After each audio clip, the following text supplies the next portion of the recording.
Hello and welcome to another topic in chemistry. To put this into context, let's think about where we've been in this unit and kind of what we're adding on to. So we kind of know a little bit about atoms, and when we put together atoms, we get compounds. So that's a little bit about bonding. And what we need to know today then is when an atom has came together to make a compound, what does that formula look like? Like why does barium phosphate name look like this formula? So it's kind of the language and shorthand of chemistry. And as a chemist, of course, this is something we need to know. And if you're not a chemist, this is useful for going through a process and following directions and looking up information. Those are skills that are useful in lots of different places. So go ahead and set up your focus notes for today. You've got your topic is chemical formulas. Our essential question is, how do I write formulas for chemical compounds? Whatever date it is that you're taking these notes, fill that in. And then, of course, the purpose is we're going to write down the stuff in red from these slides in our notes section. You'll have a pause for Costa questions. You'll have a place for your summary that answers your EQ when you're done. And then, of course, this is a chance for this setup helps you review this information a couple days from now, a week from now, to kind of help you get it into your brain. Let's get started. So the whole goal for today is that you will be writing chemical formulas using a periodic table and your ion guide sheet. So if you don't have those things either printed or in Notability, I would recommend that you pause the video and go take care of that right now from Schoology. You need a periodic table and an ion guide sheet. If you have not already taken those things from Schoology, they are in today's folder, which would be January 4th. That folder on Schoology has a periodic table and an ion guide sheet. All right, let's do this. Let's figure out, what do chemists know about formulas? So the first thing that we're going to learn about is writing formulas for a metal and a nonmetal.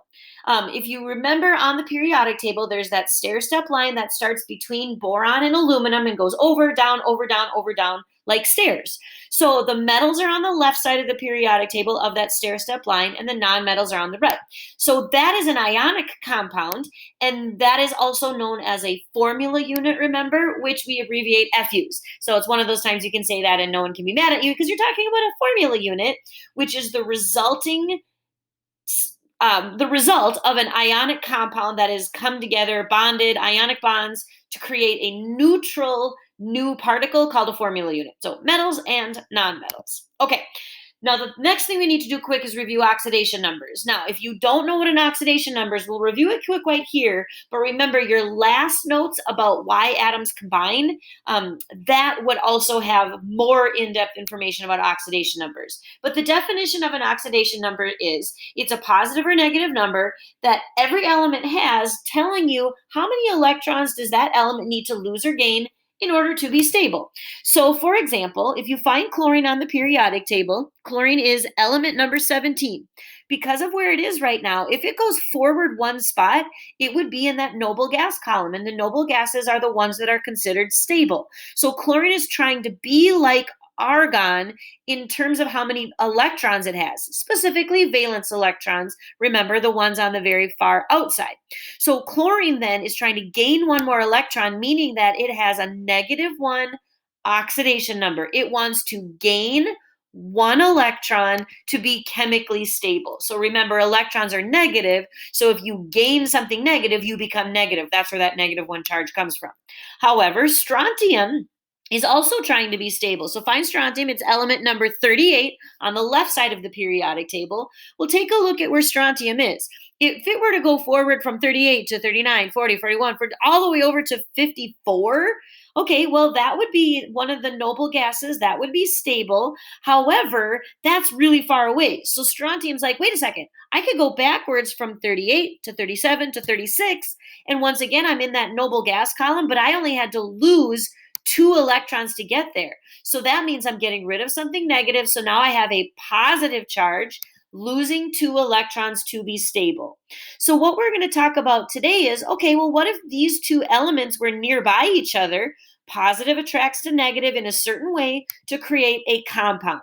So when the ions come together to make a formula unit, their oxidation numbers balance to 0. So you think of it kind of like multiples. If I multiply this times 2, it'd be -2. That would balance out this +2, and together they would create a formula unit, a stable compound that has the right number of electrons to be stable, and lowest energy. That's kind of the chemistry that's happening. So we reviewed a little bit about that last time. Today, what we're going to really focus on is how do you write the formula? How do you write the symbols of that new compound? So we're going to learn about something called a binary compound. Just like a bicycle has two parts, a binary compound has two pieces. So like this has 1, 2 pieces. So calcium, bromide. So the first thing you'll do is you're first going to check to see that that first word is a metal. So because, yep, calcium is on the very left side of the periodic table, meaning it's a metal, that means we're going to write the symbol of calcium, Ca. You look that up from the periodic table, and you find its oxidation number. Well, look at where calcium is. If calcium goes backwards 2 spots, that would be in the noble gas column. It would go from element number 20 to element number 18, losing 2 electrons makes it positive. So calcium would have a +2 charge. Symbol, oxidation number.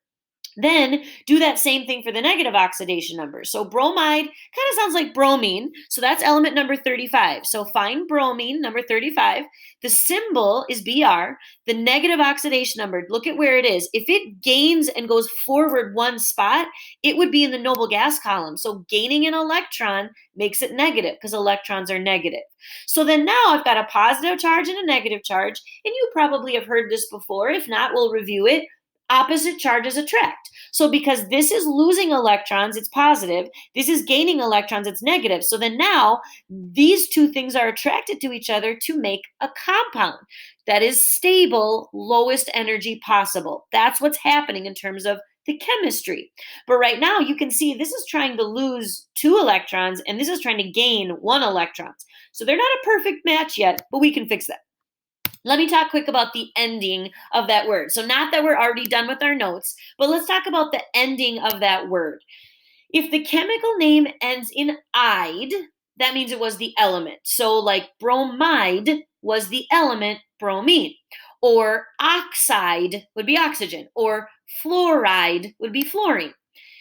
The other endings, like there is a chlorate instead of chloride, or there's a phosphite instead of phosphide, those other endings come from the ion guide sheet. So you will use that as well to look up symbols and charges. There's a few exceptions. Like, for example, there is something on the ion guide sheet called cyanide. Well, that sounds like an element because it ends in "ide," but there is no element that sounds anything like cyan, like cyanium or cyanus, nothing like that. So then that tells you, oh, okay, so cyanide must also be on the ion guide sheet. You will get used to that just by looking at that sheet. If you can't find it on the periodic table, it's not an element, then it's going to be on that ion guide sheet. So just remember to look both places. Okay, back to writing compounds. So if the oxidation numbers equal 0 when you add them together, so think of it just like math. If you have a +2 and a -2, that balances and adds up to 0. Then you just put the two symbols together and you're done. There's no subscripts, no other extra pieces needed, no parentheses or anything like that. So for example, magnesium has a +2 charge because it's trying to lose 2 electrons to be stable. Oxygen is trying to gain 2 electrons to be stable. They're a perfect match. Magnesium loses 2 electrons, oxygen takes them, and then now they're bonded. Think of it kind of like magnets. There's a connection between them because they now have opposite charges. So then you would just write it as MgO. That's it. You don't need any extra numbers or parentheses or anything like that, just MgO, because they are a perfect match. But then because they have opposite charges, they attract to each other and they make a stable compound. So that's one option after you look up those charges, those oxidation numbers. Okay. We don't write ones, they're just assumed. So you don't have to write Mg1O1. Every other number we do have to write. So if there was 2 magnesiums, we put a little 2 right here. 3 oxygens, we put a little 3 right here. So any number that's not a 1 is written. All right, so just be aware of that. All right, so now let's take a look at some compounds. What if it does not equal 0? So that example was a +2 and a -2. What if those two things were not equal to each other? All right, well then you got to do a little bit of math and figure out how many of each element you need to get the positive and the negative to balance, to be neutral. Okay, so take a look at this. Sodium oxide. Find sodium on the periodic table. It's over on the left side. It's Na. Look at where it is. If it loses 1 electrons, it would go to element number 10, which is a noble gas. So that means that sodium has a +1 charge. Na plus 1. Oxide, that ide means we're talking about oxygen, so that's element number 8. So the symbol is O, and if it goes forward 2 spots, it would be gaining electrons, and it would be like the noble gases, so -2. So then what we say is, oh, look at this. This is a +1, meaning it's giving 1 electron away. But oxygen needs to gain 2 electrons to be stable, so I need another oxygen to give it another. So then look at, the total positive charge is +2. The total negative charge is -2. So now that's what I mean by get the positive and negative to balance. So that means I have 1, 2 sodiums, just 1 oxygen, but remember we don't write ones, so the final answer, the formula would look like this. So what we are learning how to do is kind of the shorthand of chemistry. So the idea is that we're trying to find a formula that will show us sort of the summary or the shorthand notation of what does sodium oxide look like. So this is called the formula, and the reason there's 2 sodiums is because of the +2 charges that are balancing the -2 charge on oxygen. That is a formula. So this is what we're learning how to do. All right, let's do a few more examples. The first thing we do is we check to see that that first element is a metal. That reminds us, oh, okay, so then we need to balance charges, the positive and the negative. So let's do lead to phosphide. Look at where lead is on the periodic table. Lead is element number 82. It is on the left of that stair-step dividing line, so lead is a metal. The Roman numeral 2 is because lead is at a place in the periodic table where it's not easy to count backwards and forwards to find its charge. So it's given to you in the name. So lead has a +2, 1, 2 from the Roman numerals. This is also on your ion guide sheet. So you can find that lead is Pb.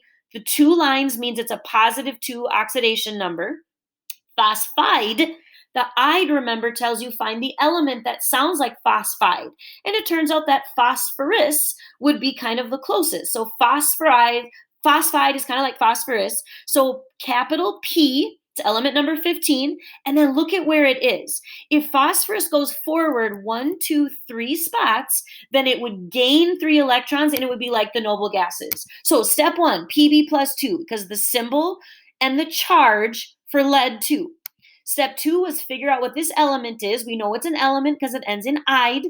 Phosphide is really just phosphorus, capital P, and then it's -3 because it wants to gain 3 electrons to get to like the noble gases. So then now we got to do a little bit of math because these are not even right now. I'm trying to give away 2 and take 3. So what we can do is we can think of common multiples. What is a common multiple that 2 and 3 both have? It would be 6, right? So this could turn into 6. This could turn into 6. If I times this by 3, 3 times 2 is +6.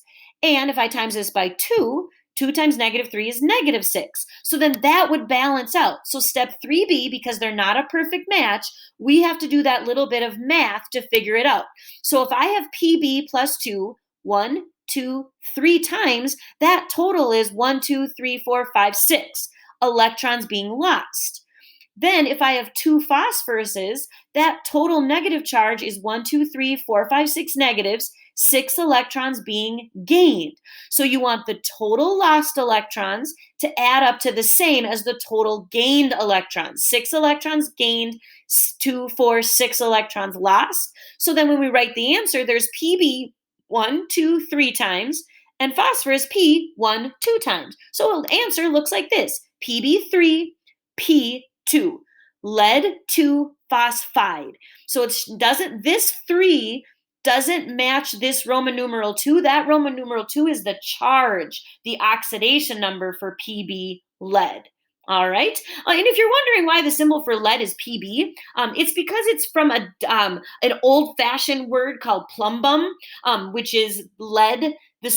Another word for lead, which is where we get the term plumbers from, because they work on pipes which used to be made out of lead. So that's why Pb is the symbol for lead.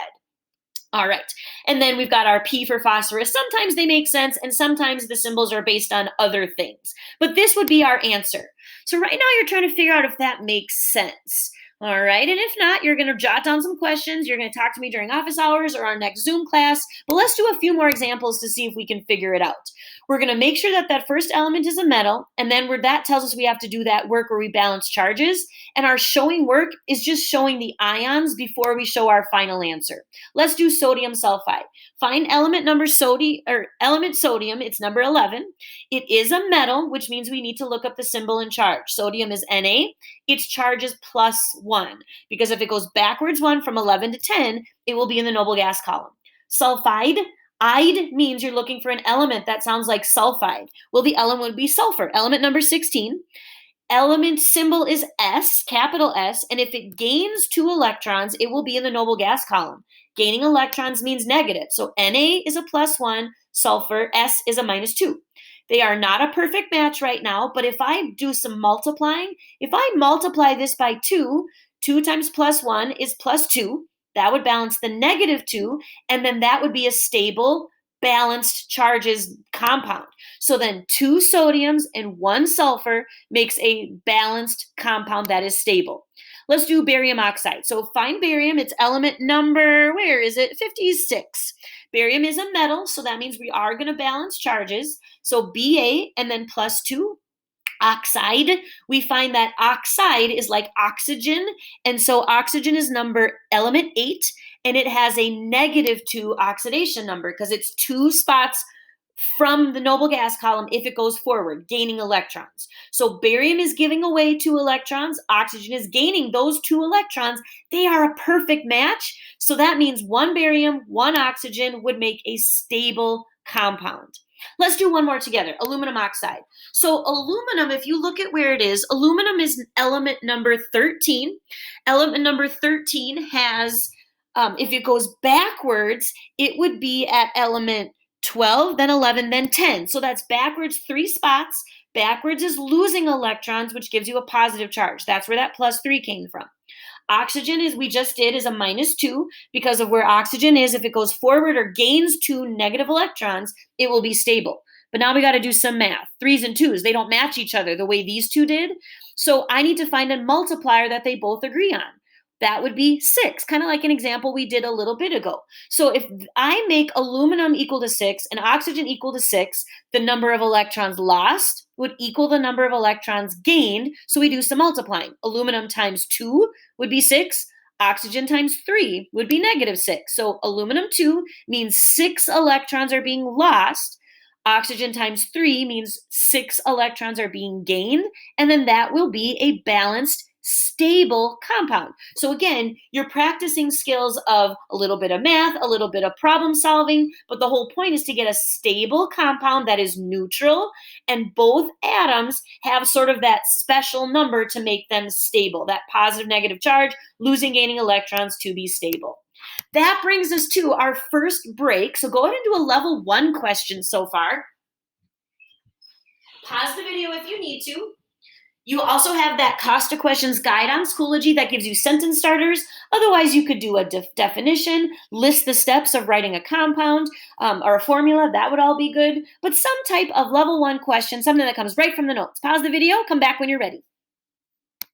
All right, so the next piece we're going to talk about, remember when we learned oxidation numbers, we also had that ion guide sheet. When there's a polyatomic ion, a group of atoms that comes together, but they're not yet stable. So remember, poly means many, atomic refers to atoms, and ions are just charged atoms. So remember, this is your ion guide sheet. So those group atoms or group ions that are not yet stable need to find something to bond with so that they become stable.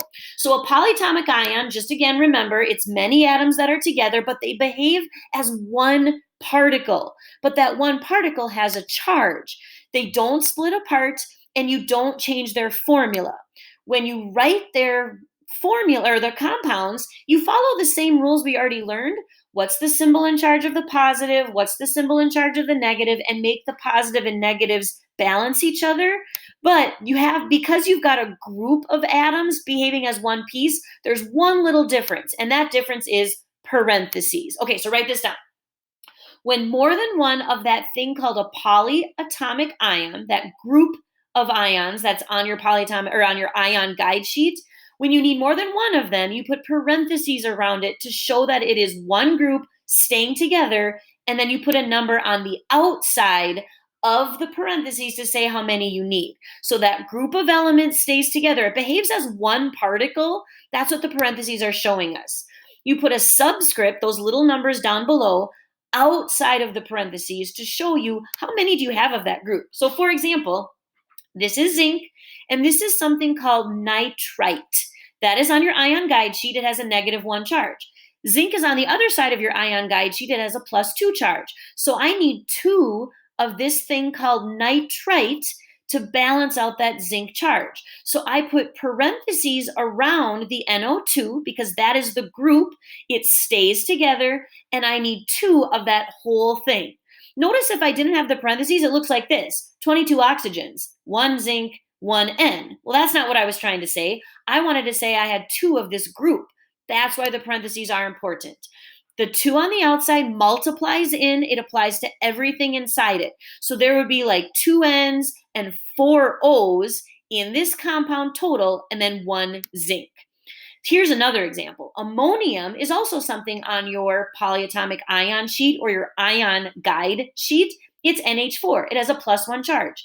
Sulfide is element number 16. If you look at where sulfur, that's element sulfur, the "ide" ending tells us to look for sulfur. So look at where sulfur is. If it gains 2 electrons, it would be in the noble gas column. All right, so sulfur is -2. Ammonium, NH4, is +1. So that means I need to do that multiplying trick. 2 ammoniums balances 1 sulfur, ammonium sulfide. So that 2 on the outside of the parentheses says you have 2 of this whole group, which means you would have a +1 and another +1 equals +2 to balance out that sulfur -2. So that's another little piece of writing formulas. You're still doing the same math, the same steps. What's the positive, what's charge, what's the negative charge, make them balance. It's just that you might not always have an element, you might have a group ion. Okay, let's do a couple more examples. The first thing we check is that first word a metal or an ion, which tells us we have to deal with charges. So let's do calcium carbonate. All right, the first part is a metal. How do I know? Look at where it is. It's element number 20. It's on the left side of that dividing line. So calcium is a metal. The symbol is Ca. The oxidation number or the charge is +2. Carbonate, that 8 ending tells us we're not dealing with just the element carbon. That would have been carbide, remember. So carbonate says, look at your ion guide sheet and just look it up. It's CO3 with a -2. So Ca with +2 comes from the periodic table. CO3, that's the definition of carbonate, and that has a -2 charge. Look at 2 electrons are being lost, 2 electrons are being gained by this group, so together they are a perfect match. CaCO3. Be picky about what is lowercase and what is capital, because this is calcium and this is calcium and 3 oxygens. That's why this is capital. The balanced formula is neutral. There's no charges anymore because the total lost electrons equals the total gained electrons. Let's try another one. Sodium sulfate. Find sodium on the periodic table. It's number 11. Sodium is a metal, and sulfate comes from your polyatomic ion guide sheet. So because of that ATE ending. So sodium is Na, it has a +1 charge. Sulfate is SO4, has a -2 charge. You look that up on your ion guide sheet. This comes from the periodic table. All right, well, this time they're not a perfect match. This is a +1 charge, meaning it's losing 1 electron to be stable. But sulfate needs 2 electrons to be stable, so we do the multiplying trick. If I multiply this by 2, there will be 2 electrons being lost. To go to the sulfate, that needs to gain 2 electrons, and then it will be stable. So I put the 2 next to the sodium because that's what I need 2 of. The SO4 doesn't change because that's the definition of sulfate. But notice there's no more charges because the charges are balanced now. Let's try one more. Write this one down with me. Ammonium phosphate. Okay, so ammonium kind of sounds like an element, sodium, calcium, ammonium, but it turns out it's not. Look on your ion guide sheet. It is NH4, and the charge is given, +1.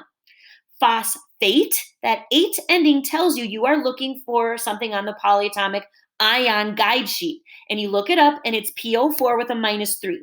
So NH4 is +1, PO4 is -3. This group of atoms is not stable yet. It needs 3 more electrons. This group of atoms has too many electrons. They need to get rid of one. These are not a perfect match. This ammonium cannot make this phosphate stable, so we got to do the multiplying trick. Because look if I had more of this positive, that would balance out the -3. So I'm going to do 3 of this whole thing. So times 3 gives me a +3 charge, 3 electrons being lost. That will balance the -3, 3 electrons being gained. But because this is a group, I need those parentheses. That's the part that makes this just a little bit different. NH4 doesn't change, but you put parentheses around it to say that is a group, and the 3 goes on the outside. PO4 doesn't change because I only needed 1 phosphate. You can't get rid of that 4 though, because the 4 oxygens and 1 P is the definition of phosphate. All right, that's a lot of little details. Think through of that. So jot down any questions you have. You can ask me during office hours, or you can email me. We can check in, send me a message. Thinking, does this make sense? So again, you're thinking like a problem solver. We're using chemistry as our vehicle, but we're trying to make your brain smarter using these skills, these details that chemistry uses, so that you know what this means as we move forward. All right, let's review what we just processed, or what we just learned and kind of heard so far. So out loud with me, go ahead and repeat this and actually do it. Doesn't matter if you're by yourself or with other people. It's okay. Processing it out loud is going to help your brain be more active. So when the first element is a metal, go ahead and say it, repeat it. All right, and then this is ionic bonding. So repeat that. Yes, actually do that. Don't feel silly. This is good. This is getting your brain involved. We look up oxidation numbers, repeat it, and make the total positive charge equal the total negative. So when the first element is a metal, this is ionic bonding. So we look up oxidation numbers, make the total positive charge equal the total negative charge. Good job, me. All right, and then give yourself a self high five. All right, since there might not be anybody around you, go ahead and you deserve that celebration. So this is kind of a summary of what we've done so far. All right, which means it's ready for another break. But this is our second break. We're 2/3 done with our notes. So level 2 questions, some sort of compare or explain. Explain why we need parentheses. That'd be a great level 2 kind of question. Sketch or organize the steps for writing a binary compound with a metal and non-metal, something like that. Remember, you also have Costa questions starters on that Schoology guide. Go ahead and pause the video when you're ready to move on. Come on back. All right. The last section of our notes we have to talk about is, well, what if there's not ions forming? There's not a positive charge and a negative charge. What if instead they're sharing electrons? Well, that would be a molecular formula. So how do we know when to use these rules?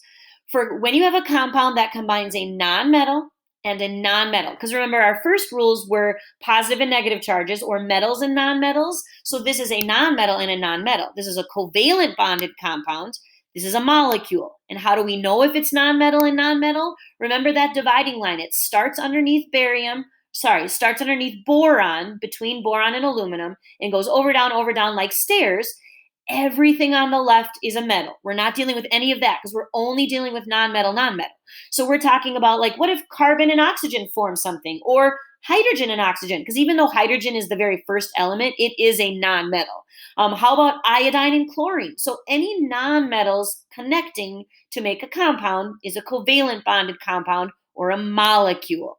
So remember, it's on the right side. So if you haven't labeled your periodic table yet, put that stair-step line in there and label this side the non-metals and this side the metals. All right, let's practice this. It turns out that to get the formula, you just have to look at the prefixes. The first thing you check is the first element a non-metal? After that, look at the prefixes. You have a list of prefixes 1 through 10 on your ion guide sheet. So it's okay if you don't have them memorized. And then the prefix tells you how many you have. That's it. Let's practice this. I have a color-coded example for you. Tetra, phosphorus, trifluoride. So the first thing we have to do is find the first element, see if it's a non-metal. So phosphorus, that's an element. Look on your periodic table, it's element number 15. Yep, that is on the right-hand side of the stairs. So that is in non-metal. So you write down the symbol, capital P. Tetra is telling you how many phosphoruses you have. Look on your ion guide sheet. What does the prefix tetra mean? It means 4. So you have P4 is the first part of the formula. Trifluoride the element fluoride. Remember, "ide" ending means you're looking for the element. So fluoride is really fluorine, capital F, and tri, if you don't know how many that is, you look on the ion guide sheet, find that tri means 3. So F3. So put it together. P for phosphorus, 4 for tetra, F for fluoride, 3 for tri.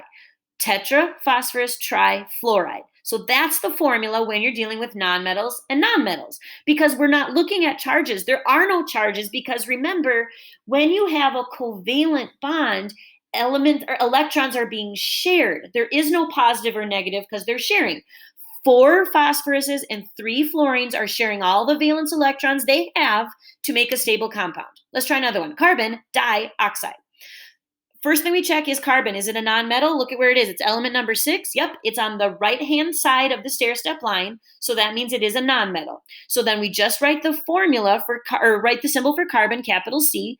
Oh, there's no prefix on it. What do you think that means? What would you guess? Yeah, it means there's just one. So C for carbon, there's just one of them. Dioxide. Oxide, ide means you're dealing with oxygen. Di, look on the list of prefixes, means 2. So CO2. Now, you might have heard of this before. Carbon dioxide is CO2, but now you know the connection. Why is it CO2? Why is it carbon dioxide? Carbon, because that's what you have. Oxide for oxygen, bonded to carbon, and then the di meaning 2. Do this one with me. Go ahead and write this example down. Hexasulfur pentiodide.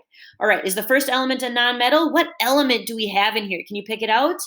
Yeah, it's sulfur. So sulfur is element number 16. That is on the right-hand side of the stair-step line. So sulfur is a nonmetal. How many sulfurs do we have? Hexa. Look at your list of prefixes. Hexa means 6. So S, capital S for sulfur, 6 for hexa. Pentiodide. This is a tricky one, but pent, if you notice, is on your list of prefixes, which means iodide is the element that we're dealing with. Iodide is kind of like iodine, which is element number 53. That's another nonmetal. Pent means 5. So I5 for pentiodide. Put it together. 6 sulfurs is hexasulfur. 5 iodines is pentiodide. So together, hexasulfur pentiodide. Now, hopefully you agree with this guy and you're like, yeah, that's easy.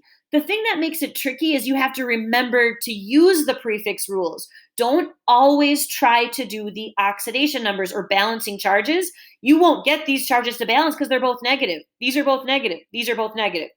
So don't forget we have these prefix rules. All right, let's process what we just learned. Let's review the second set of rules. Go ahead and do this again. Don't worry about feeling silly. These processing is good for you. So say this out loud. Metal plus nonmetal means ionic bonding, means balanced charges. Go ahead and say it. No, for real, do it. Nonmetal plus nonmetal means covalent bonding, means use prefixes. Go ahead and say it. Don't forget to check if the first word is a metal or nonmetal. Say it. Yay, I'm a chemist. Okay, and then go ahead and give yourself a self fist bump because there might not be anybody with you. So go ahead, self fist bump. All right, so now this is the big idea for how chemists write formulas. You know how to do it for a metal and a nonmetal, which could also include a polyatomic ion from the ion guide sheet. You also know how to do this for nonmetal for covalent bonding. All right, that brings us to the end of our notes, though I'm going to help you with your summary in just a little bit. So do a level 3 kind of question, something kind of brainy, creative. You could do a design a flow chart to help you write formulas, or defend learning about formulas, like making sure you know why we need to do this. There's also some other Costa question starters, remember, on that Costa question guide if you need some more help. All right, so what I want you to do for your summary is this. So I'm going to actually give you your summary today. Remember, the essential question is, how do I write formulas for ionic and covalent compounds? So this is what we do. We always check these things. Is the first element a metal or a nonmetal? If it's a metal, we use oxidation numbers. Make the total plus equal the total minus. Those are the steps that we learned. If it's a nonmetal, just use prefixes. That is your summary. That is your essential question answer for today. So now it's time to practice this. We did some examples together. I tried to explain it the best I could, but to really make sure you understand it, you got to do some practice. That brings us to the end, though, of our notes for Unit 2, Day 3. So here's your to-do list. Go back and finish any Costa questions. Write your summary if you did not write the one I just gave you, or use that one and put it in your own words. And then you're going to start the formula practice assignment. I assigned it on a Monday. It's due on Thursday. So you've got office hours you can come to today, tomorrow, Wednesday. If you have questions, you can also come to our next Zoom session on Thursday with questions. But the point is, try the assignment to see if you get it. And if you don't get it and you're stuck, ask for help, but at least start it to see if you understand it or not. All right. Thanks so much for listening and learning a little bit more about chemistry and the language of chemistry. We'll see you next time. Bye.